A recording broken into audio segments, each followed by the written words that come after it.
Komisi Pemberantasan Korupsi mencegah mantan Menteri Agama Yakut Khalil Qomas bepergian ke luar negeri hingga 6 bulan ke depan di tengah pengusutan kasus korupsi Kota Haji tahun 2024. Usulan pajak bikin gaduh, besok warga Pati siap gelar demo.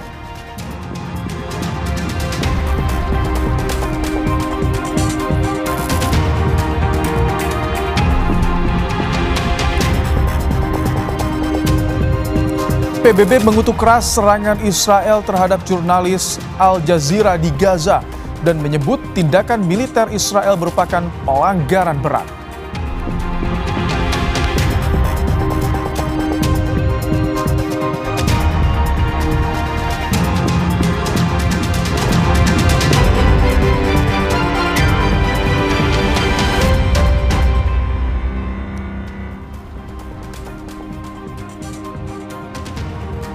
Halo, selamat malam saudara. Anda kembali menyaksikan program Kompas Malam bersama saya Rahmat Ibrahim. Selain 3 informasi tadi, kami juga masih memiliki informasi menarik lainnya untuk Anda di malam hari ini. Langsung saja kita simak informasi pertama di Kompas Malam, saudara. 3 mantan kader PDI Perjuangan di Solo, Jawa Tengah angkat bicara soal pindah haluan bergabung jadi kader Partai Solidaritas Indonesia. Mereka menilai sudah tak mendapat tempat. 3 mantan kader PDIP yang kini berpindah ke PSI mengaku keberadaan mereka di PDIP sudah tak dianggap. Pindah partai jadi opsi mereka karena masih ingin berkontribusi di perpolitikan Surakarta.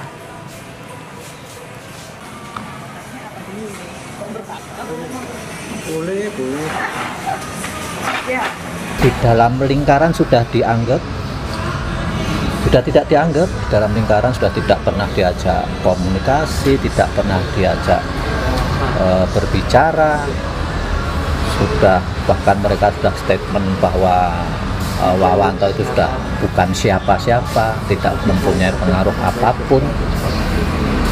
Nah, kalau di internal sudah tidak dianggap. PSI Solo Jawa Tengah menyambut baik gabungnya 3 ex-kader PDIP ke partainya. Ketua DPW PSI Solo, Antonius Yogo menyebut ketiganya memiliki pengalaman berharga di politik. Soal posisi ketiga kader di struktur kepengurusan partai, PSI Solo masih membahasnya.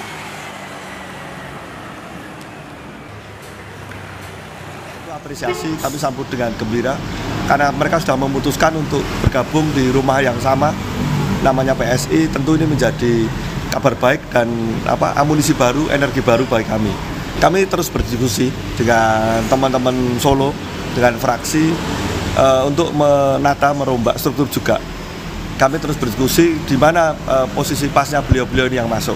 Dan sepertinya arahnya akan masuk di struktur DPD PSI Solo. Sementara Ketua DPC PDIP Solo FX Hadi Rudiatmo mengaku tak masalah dengan kepindahan 3 kadernya. Menurutnya ketiga kader tersebut bermasalah dalam keorganisasian sehingga kepindahan mereka diyakini tak akan menggerus suara partai.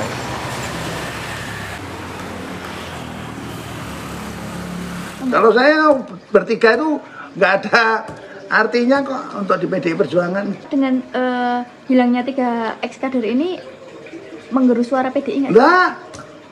Enggak. Karena satu, punya masalah semua itu. Dia itu tidak punya moral juga persoalannya. Saudara Menteri Agraria dan Tata Ruang Kepala Badan Pertanahan Nasional ATR BPN Nusron Wahid minta maaf pernah bilang tanah yang tidak dimanfaatkan alias nganggur akan diambil alih negara. Nusron bilang pernyataannya hanya candaan. Menteri Nusron memastikan negara tidak akan mengambil alih tanah berstatus sertifikat hak milik, sertifikat hak pakai, sawah, pekarangan, ataupun tanah waris milik rakyat. Menteri Nusron bilang saat ini ditemukan jutaan hektar lahan berstatus HGU dan HGB dalam kondisi terlantar. Ia menyebut tanah dengan kondisi tersebut bisa dimanfaatkan untuk pertanian, perumahan murah, pembangunan sekolah rakyat, maupun program strategis pemerintah. Mata menyasar lahan yang statusnya HGU dan HGB yang luasnya jutaan hektar. tapi dianggurkan, tidak dimanfaatkan, dan tidak produktif. Bukan menyasar tanah rakyat. Dan mohon maaf sebesar-besarnya kepada publik, kepada netizen, dan kepada masyarakat Indonesia atas sabul lisan ini, dan kami berkomitmen ke depan akan lebih hati-hati. Sebelumnya Menteri ATR sekaligus Kepala BPN Nusron Wahid menyatakan negaralah yang memiliki tanah. Hal ini berkaitan dengan pernyataan Nusron jika negara dapat mengambil alih tanah jika menganggur 2 tahun.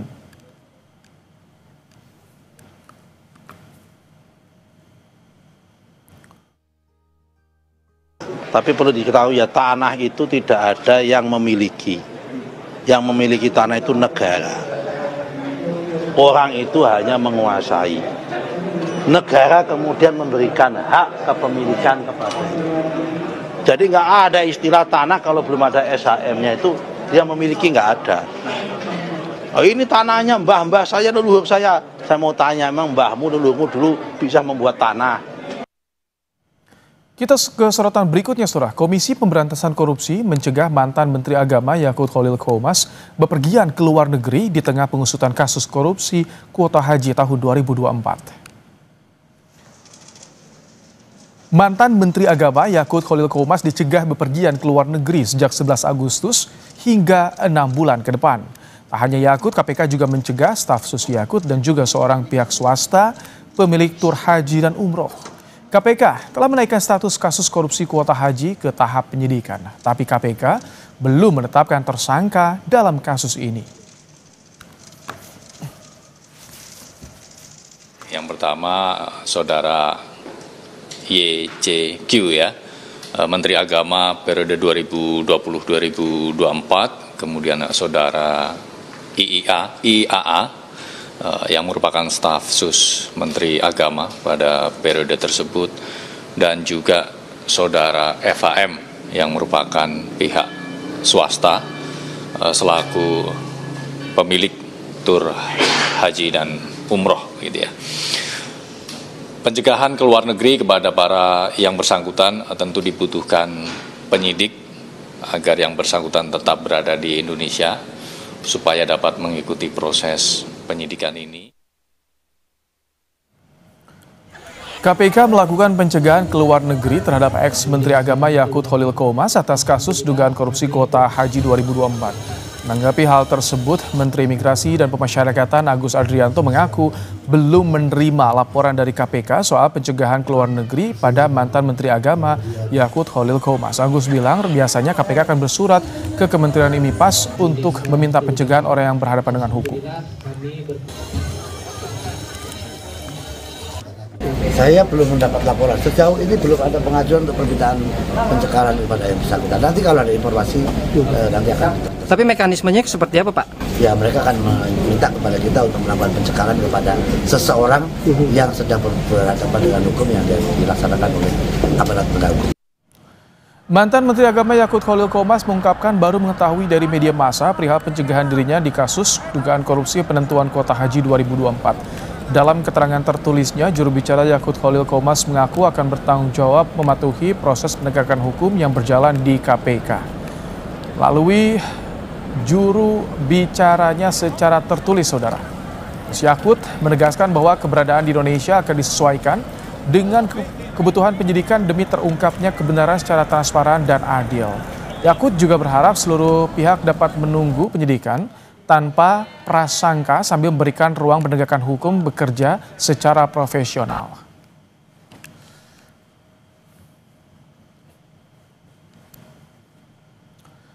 KPK telah mengungkap dugaan korupsi kuota haji diduga merugikan negara lebih dari 1 triliun rupiah. Penyidik mendalami pemberian perintah dan aliran uang ke sejumlah pihak. Ini baru saja naik ke penyidikan dengan sprindik umum, artinya memang masih dibutuhkan langkah-langkah penyidikan untuk nanti kemudian KPK menetapkan para pihak sebagai tersangkanya. Di mana dalam perkara ini hitungan awal 2 dugaan kerugian negaranya lebih dari 1 triliun. Di sini penyidik akan mendalami terkait dengan perintah-perintah penentuan kuota tersebut dan juga aliran uang tentunya. Ya, karena kan yang dikelola oleh para agen ini, ya kemudian kita akan lihat apakah ada aliran uang ke pihak-pihak tertentu. Membahas soal pencegahan ex-Menteri Agama Yakut Khalil Qomas oleh KPK di kasus dugaan korupsi kuota haji 2024, kita sudah bersama dengan mantan pimpinan KPK, Saud Situmorang. Selamat malam, Pak Saud.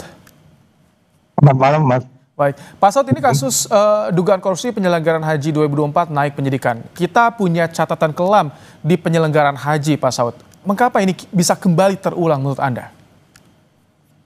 Ya, memang kalau lihat dari bagaimana undang-undang kita juga sudah 3 kali dirubah ya tentang tata kelola ini, menunjukkan memang sejak tahun 2000 sampai kemudian terakhir sejumlah riset yang dilakukan KPK mulai dari tahun 2000, terus kemudian undang-undangnya berubah, dilakukan riset juga, kemudian saya waktu di dalam juga dilakukan riset lagi, terus juga itu juga dilakukan juga sejumlah riset, itu kan banyak sekali titik-titik lemah yang memungkinkan adanya perilaku transaksional dan tata kelola dalam pengertian efisiensi, efektivitas, konflik of interest dan lain-lain itu muncul ya. Jadi kalau kita lihat bagaimana 2 case yang menteri sebelumnya juga itu kan terkait dengan tata kelola dalam kaitan juga apakah itu dana yang dikumpulkan untuk kemudian pemberangkatan ataupun katakanlah persiapan-persiapan mulai dari tanah air sampai kemudian di tanah suci. Jadi kalau kita lihat case yang di kali ini, kita lihat langsung saja ke Undang-Undang 8 2019, itu kan pasal 64 itu jelas menegaskan tugas seorang menteri itu apa gitu. Nah, dugaan saya memang terkait dengan yang disebut sebagai kuota yang seharusnya 62 dan 8% itu kemudian diubah menjadi 50 kuota itu menunjukkan itu tidak sesuai dengan pasal 64 Undang-Undang 8 2019.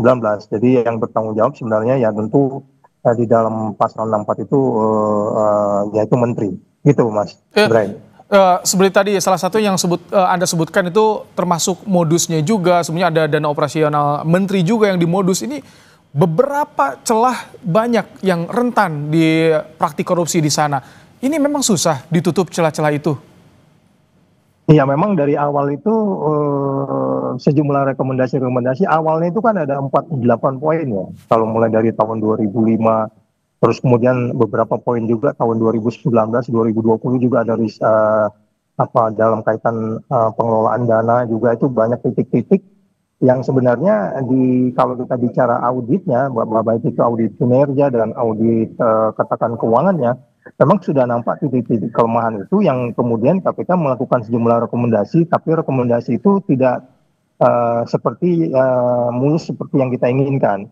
Sehingga kemudian pertanyaannya adalah kalau kita lihat juga bagaimana 3 kali perubahan undang-undang itu kan arahnya kan sebenarnya itu ke tata kelola semuanya.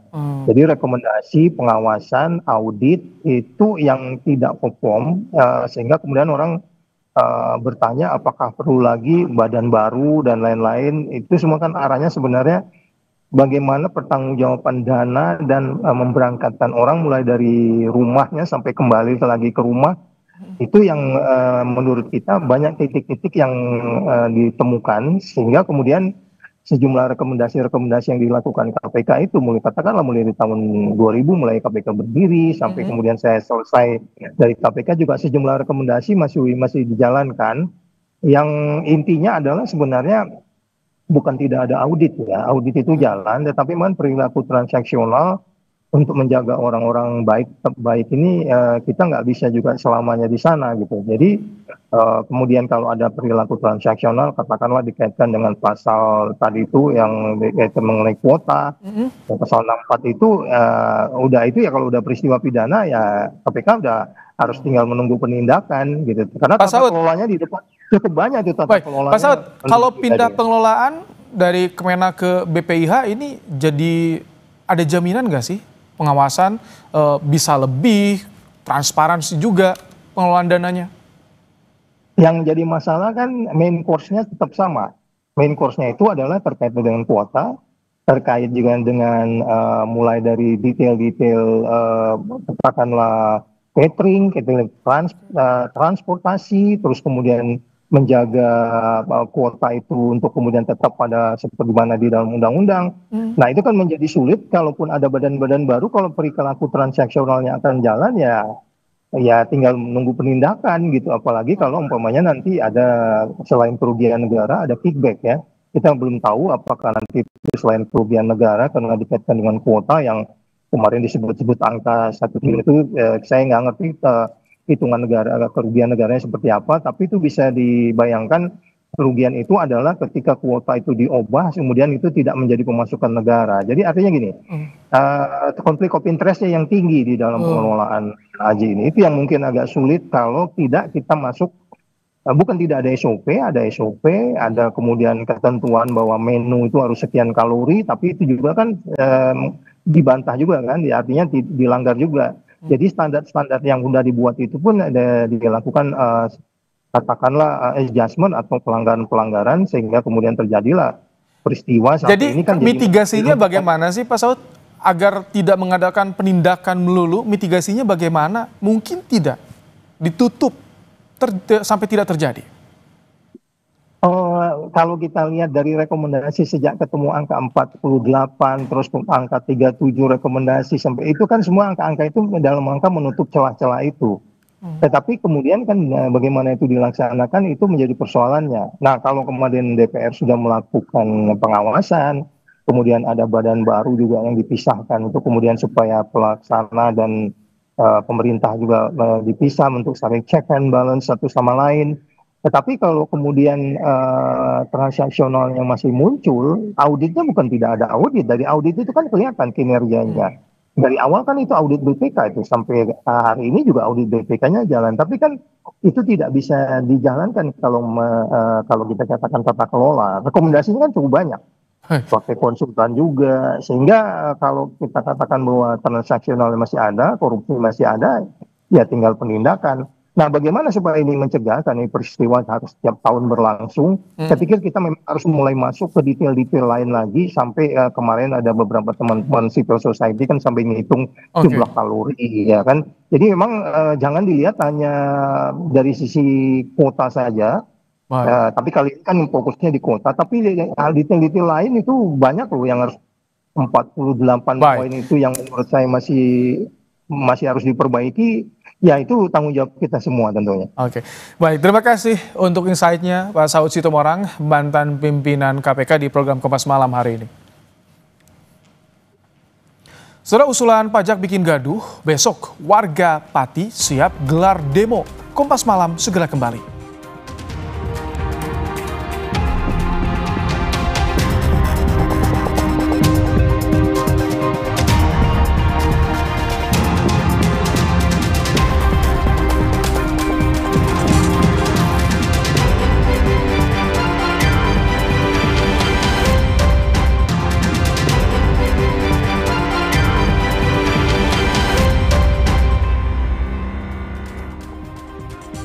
Saudara, ratusan warga Pati, Jawa Tengah memadati depan kantor Bupati.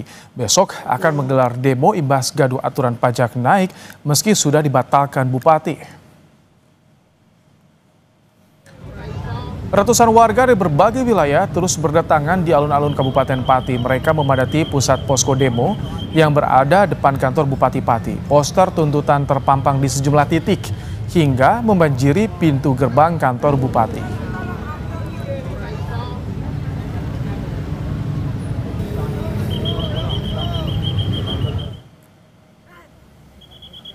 Terus mendapatkan penolakan dari warganya, Bupati Pati, Jawa Tengah Sudewo akhirnya membatalkan kenaikan tarif PBBP 2 hingga 250%. Pembatalan kenaikan pajak disebut Sudewo untuk menjaga situasi tetap kondusif serta mendorong perekonomian dan pembangunan daerah.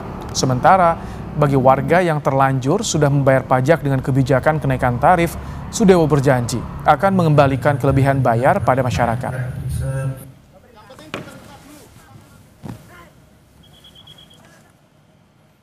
Saya memutuskan kebijakan kenaikan PBBP 2 saya batalkan untuk menciptakan situasi aman dan kondusif dan dalam rangka memperlancar perekonomian dan pembangunan Kabupaten Pati. Berarti pembayaran pajaknya, PBBP2-nya akan kembali seperti semula, yaitu seperti pada tahun 2024. Kegaduhan soal kenaikan pajak dan sikap Bupati yang dinilai arogan menjadi pemicu gerakan demo warga Pati besok. Untuk membahasnya kita sudah terhubung dengan pakar hukum tata negara Bivitri Susanti. Selamat malam Mbak Bivip. Selamat malam. Bagaimana Mbak Bivip Anda memaknai gerakan demo yang dilakukan oleh masyarakat Pati esok hari? Saya kira kita harus apresiasi itu ya, karena artinya warga sudah punya pemahaman yang cukup tentang relasi mereka dengan Bupati yang mereka pilih gitu. Jadi saya kira ini dampak positif dan sangat konstruktif, dan saya kira bisa membuat kita makin yakin bahwa kita membutuhkan model pilkada langsung itu, karena warga jadi tahu persis apa yang memang menjadi hak mereka. Mereka bisa tuntut kepada orang yang sudah mereka pilih. Bahkan saya sempat lihat di beberapa media sosial itu ada yang mengingatkan dulu janji kampanyenya sang bupati waktu itu seperti apa, dan warga bisa connect dengan itu. Nah, tinggal nanti berarti kita mesti nilai lebih lanjut. Apakah respons yang diberikan oleh bupati sejauh ini, tadi kita sama-sama nonton, sudah dibatalkan. Apakah itu benar-benar karena gejolak warga yang seperti itu, kemudian diperintahkan oleh misalnya Menteri Dalam Negeri sebagai atasannya bupati ya dalam konteks NKRI, atau memang dia sedang melakukan upaya politik lainnya. Nah, tapi saya kira ini suatu fenomena yang baik karena disampaikan dengan cara-cara yang sebenarnya juga demokratis. Ini kan Bupati sudah menurunkan pajak, tidak jadi membatalkan kenaikan pajaknya, kemudian juga sudah minta maaf. Namun masyarakat tetap menggelar demo. Sebetulnya apa yang ingin ditampilkan oleh publik Pati sendiri melihat hal ini, Mbak Bivip? Saya melihatnya memang ada rangkaian peristiwa sebelumnya. Salah satunya yang paling kuat adalah yang saya baca ya dari berita, arogansi dari Bupati ketika itu. Tadi sempat ada bagian yang tidak ada suaranya kalau di dalam paket informasi tadi, tapi kita sempat lihat di media sosial, itu adalah saat ada ketegangan antara warga biasa dengan Bupati, yang seakan-akan Bupati waktu itu menantang. Dan kemudian warga bilang, loh Anda ini kami yang bayar loh. Itu saya kira kesadaran yang bagus sekali. Dan kemudian Bupati juga sempat bilang mau 5.000, 50.000 saya akan layani. Nah di titik itu saya kira warga jadi sudah bisa melihat karakter Bupatinya kok tidak seperti yang dulu dijual waktu kampanye begitu. Jadi saya kira itu sih yang terjadi. Ini banyak desakan masyarakat ketika mulai dari demo kenaikan PBB, tapi bergeser kepada demo menuntut mundur. Apa yang Anda baca dari fenomena ini? Ya itu, saya melihatnya memang ada masyarakat mulai merasa bahwa ada diskoneksi antara Bupati dengan warganya yang dalam kesulitan seperti itu. Dan ketika ada demo pun bukannya didengar dengan baik, tapi malah ditantang.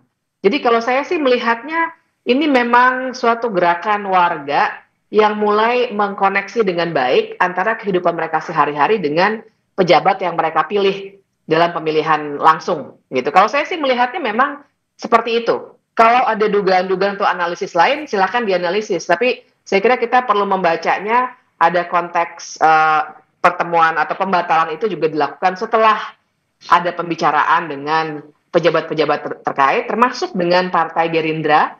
Jadi ada tekanan politik juga yang kemudian diberikan oleh Bupati karena ada gejolak di masyarakat.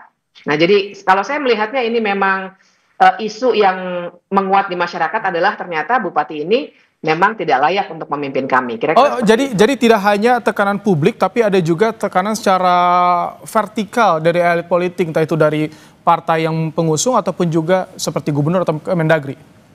Iya, mau tidak mau, dan saya sudah baca juga ceritanya atau beritanya bahwa gejolak ini memang membuat beberapa orang yang terkait tentu saja alert, dan memang seharusnya seperti itulah sistem bekerja kan.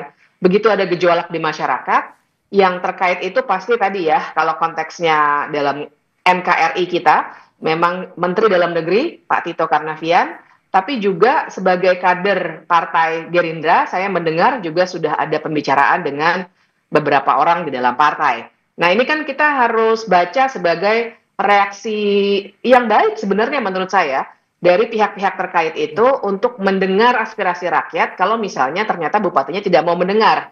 Akhirnya situasi politiknya juga dibawa oleh pihak-pihak yang terkait. Biasanya seperti itulah dinamika politik akan bekerja. Kalau tidak bisa langsung didengar oleh orangnya, maka aktor politik terkait di sekitarnya yang akan berdinamika gitu. Mbak Bibip, bagaimana Anda melihat sensitivitas dari pejabat publik ketika ini berurusan dengan hajat hidup orang banyak yang dirasakan langsung oleh rakyat, Mbak Bibip?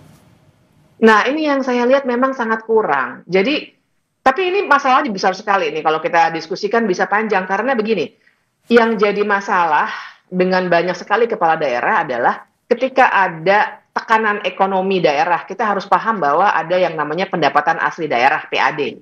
Tapi ada juga dana yang ditransfer dari pusat. Dana yang ditransfer dari pusat ini tidak banyak, karena ada tuntutan juga PAD itu makin tinggi. Dan yang saya dengar bahkan nanti akan banyak sekali dikurangi dari pusat. Nah, untuk kepala daerah yang dalam tanda kutip kurang kreatif, kurang inovatif, cara paling instan adalah menaikkan pajak. Cara lainnya tentu saja bisa ya, misalnya ada industri kalau ada industri kreatif silakan dan seterusnya begitu ya. Tapi paling mudah dalam tanda kutip tapi mencekik warga memang menaikkan pajak dan retribusi daerah. Nah, ini yang dilakukan dan menurut saya di sini Bupati tidak peka dengan kesulitan ekonomi yang dialami oleh warga. Terus juga dilakukannya kan tiba-tiba. Sosialisasi minim, tidak bertahap, langsung 250%. Itu sangat mencekik pasti. Di sini kita bisa soroti ketidakpekaan. Mbak Bibip, ini singkat saja. Sudah dibatalkan, sudah minta maaf, tapi amarah publik belum mereda. Bagaimana dampak dari trust issue publik pada pejabatnya nanti? Ya, trust issue ini panjang karena jangan lupa dia itu belum setahun ya. Jadi saya kira ini memang harus diselesaikan secara politik. Entah oleh Menteri Dalam Negeri ataupun oleh partainya. Tapi memang sesuatu yang harus dibicarakan dan kalau perlu, kalau memang tekanannya besar, ikuti prosedur yang tersedia di dalam undang-undang yang tersedia gitu. Karena trust issue ini penting sekali, masih 4 tahun dia harus lakukan tugas-tugasnya sebagai kepala daerah. Baik, terima kasih pakar hukum tata negara Bivitri Susanti dari STH Jentera Indonesia. Terima kasih di Kompas Malam. Saudara, istri pesepak bola Timnas Indonesia Pratama Arhan, Aziza Salsha, melaporkan pemilik akun media sosial ke Barreskrim Polri atas penyebaran berita bohong terkait rumah tangganya.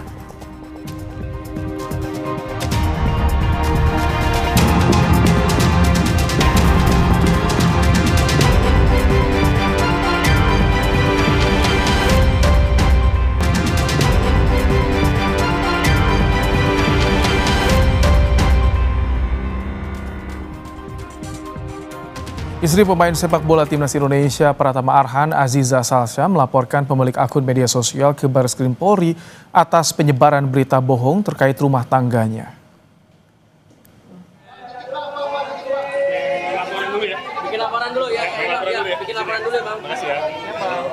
Selasa siang, Aziza mendatangi Barreskrim Polri dampingi kuasa hukumnya. Kuasa hukum membenarkan kedatangan kliennya Aziza yang juga putri Wakil Ketua Komisi 6 DPR Andre Rosiade ke Barreskrim untuk membuat laporan. Aziza melaporkan akun medsos yang diduga menyebarkan berita bohong. Aziza juga menyatakan sudah memaafkan, tapi akan membuat pemilik akun jera.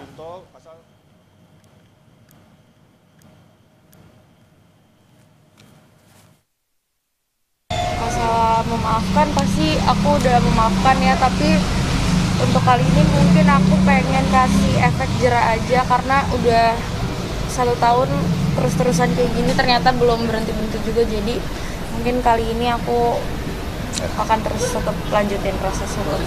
Ya sedih pastinya, tapi ya jalanin aja hidup ini ya.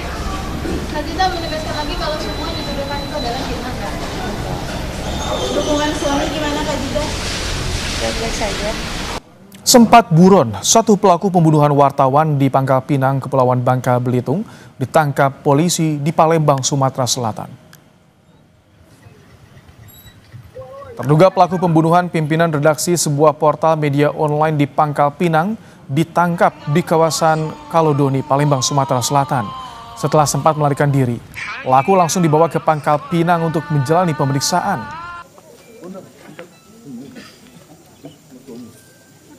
Bisa kita temukan dan akhirnya bisa terendus sama anggota dan berhasil kita amankan di daerah Kalidoni. Kalidoni itu wilayah kota Palembang, seperti itu. Ada perlawanan atau seperti apa nih pada saat ya, karena kita menangkapnya secara dadak, dia juga kaget sebetulnya, nggak menyangka kalau diindus sama anggota ya, sama petugas. Tidak ada perlawanan. Saudara Kepala Dinas Penerangan Angkatan Darat Brigjen Wahyu Yudayana menyebut motif penganiayaan terhadap Prada Luki Namo hingga tewas adalah terkait pembinaan. 20 tersangka kini telah dibawa ke Kupang untuk proses lebih lanjut. Kadis Penat menegaskan TNI AD masih mendalami motif penganiayaan secara rinci dengan melakukan pemeriksaan terhadap 20 anggota TNI yang sudah ditetapkan menjadi tersangka. Seluruh tersangka telah diperiksa oleh polisi militer dan Pomdan 9 Udayana. Untuk menjalani proses hukum lebih lanjut, para tersangka sudah dibawa ke Kupang. Semuanya atas dasar pembinaan. Jadi pada kesempatan ini saya nyampaikan bahwa kegiatan ini terjadi semuanya pada dasarnya pelaksanaan pembinaan kepada prajurit. Jadi cukup saya jelaskan sampai di situ ya, karena tentu kita perlu mendalami beberapa hal yang nanti akan menjadi esensi pemeriksaan terhadap para tersangka. Tapi bisa saya katakan bahwa kegiatan-kegiatan pembinaan prajurit itu yang mendasari suatu hal terjadi pada permasalahan ini.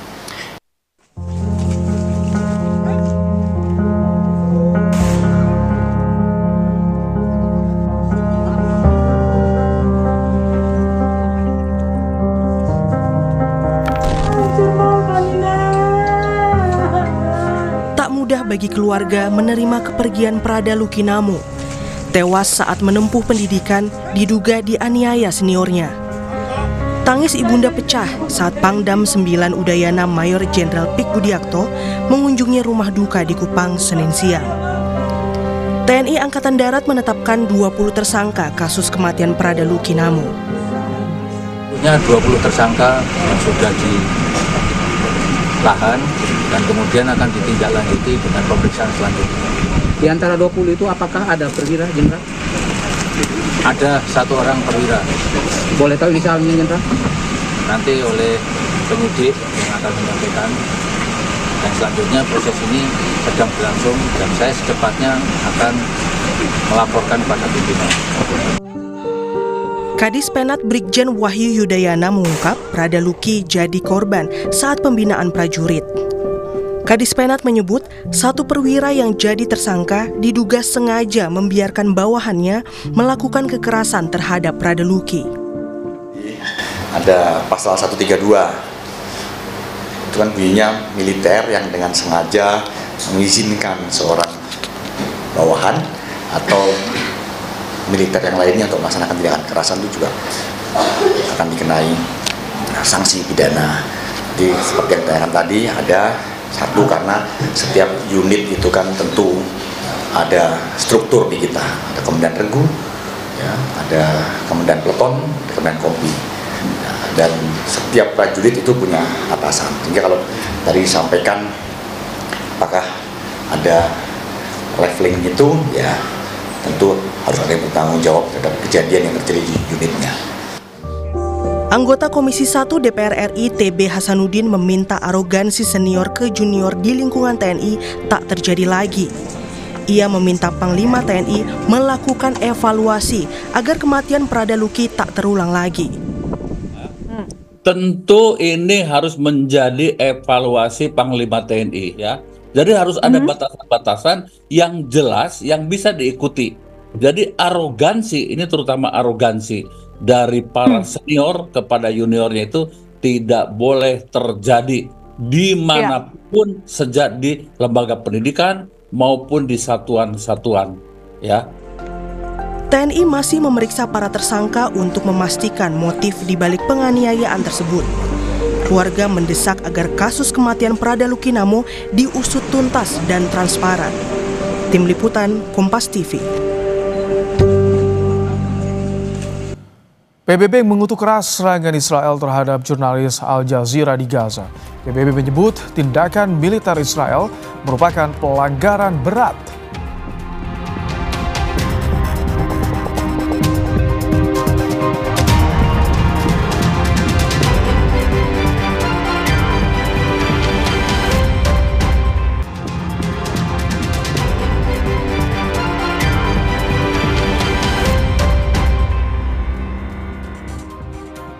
Saudara, militer Israel menyerang terowongan dan bangunan di Gaza Utara. Total korban jiwa mencapai 61.000 jiwa.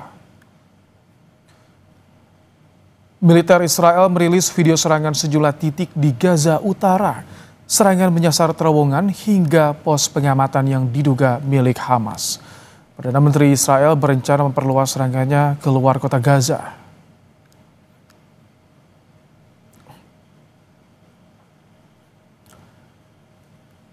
PBB mengutuk keras serangan Israel terhadap jurnalis Al Jazeera di Gaza. PBB menyebut tindakan militer Israel merupakan pelanggaran berat. PBB menyebut tindakan militer Israel merupakan pelanggaran berat.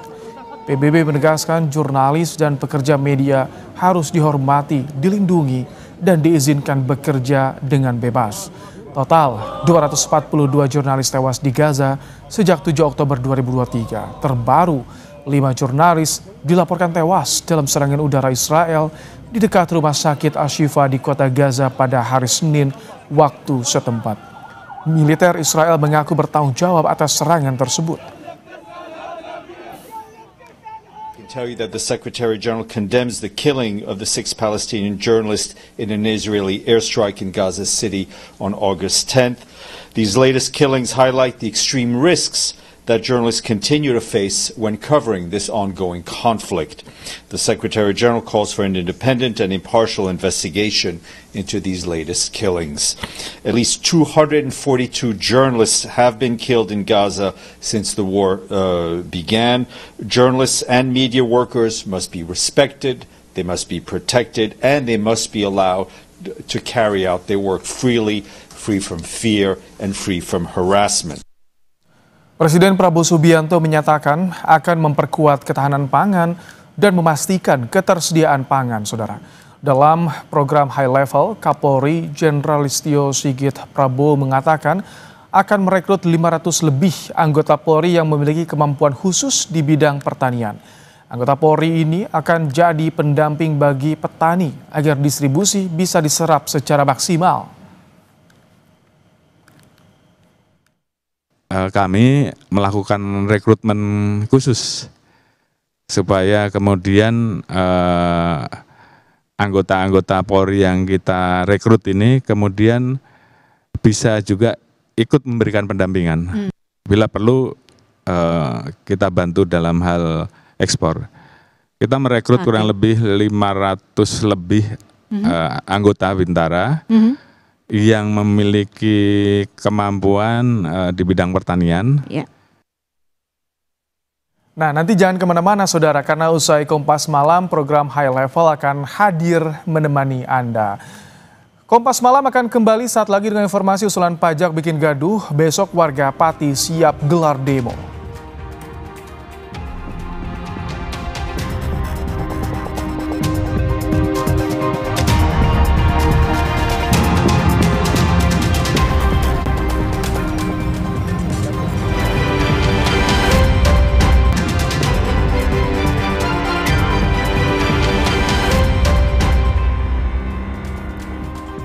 Ratusan warga Pati, Jawa Tengah memadati depan kantor Bupati. Besok akan menggelar demo imbas gaduh aturan pajak naik meski sudah dibatalkan Bupati. Ratusan warga dari berbagai wilayah terus berdatangan di alun-alun Kabupaten Pati. Mereka memadati pusat posko demo yang berada di depan kantor Bupati Pati. Poster tuntutan terpampang di sejumlah titik hingga membanjiri pintu gerbang kantor Bupati. Ya, demo kita tertib, menyampaikan dan mengawal aspirasi masyarakat Kabupaten Pati, tidak dengan anarkis, yang tertib, santun dan menjaga kebersihan. Ya, yang sudah kita sepakati dengan teman-teman dan masyarakat Kabupaten Pati, kita menuntut untuk Bapak Bupati Sudewo untuk mengundurkan diri secara kesatria. Menteri Agraria dan Tata Ruang Kepala Badan Pertanahan Nasional atau BPN Nusron Wahid meminta maaf pernah bilang tanah yang tidak dimanfaatkan alias nganggur akan diambil alih negara. Nusron bilang pernyataannya hanya candaan. Menteri Nusron memastikan negara tidak akan mengambil alih tanah berstatus sertifikat hak milik, sertifikat hak pakai, sawah, pekarangan ataupun tanah waris milik rakyat. Menteri Nusron bilang saat ini ditemukan jutaan hektar lahan berstatus HGU dan HGB dalam kondisi terlantar. Ia menyebut tanah dengan kondisi tersebut bisa dimanfaatkan untuk pertanian, perumahan murah, pembangunan sekolah rakyat maupun program strategis pemerintah. Menyasar lahan yang statusnya HGU dan HGB yang luasnya jutaan hektar, tapi dianggurkan tidak dimanfaatkan dan tidak produktif. Bukan menyasar tanah rakyat. Kita mohon maaf sebesar-besarnya kepada publik, kepada netizen, dan kepada masyarakat Indonesia. Komisi Pemberantasan Korupsi mencegah mantan Menteri Agama Yakut Khalil Qomas bepergian ke luar negeri di tengah pengusutan kasus korupsi kuota haji tahun 2024. Mantan Menteri Agama Yakut Khalil Qomas dicegah bepergian ke luar negeri sejak 11 Agustus hingga 6 bulan ke depan. Tak hanya Yakut, KPK juga mencegah staf sus Yakut dan juga seorang pihak swasta pemilik tur haji dan umroh. Pertama, Saudara YCQ ya, Menteri Agama periode 2020-2024, kemudian Saudara IAA, yang merupakan staf sus Menteri Agama pada periode tersebut, dan juga Saudara FAM yang merupakan pihak swasta selaku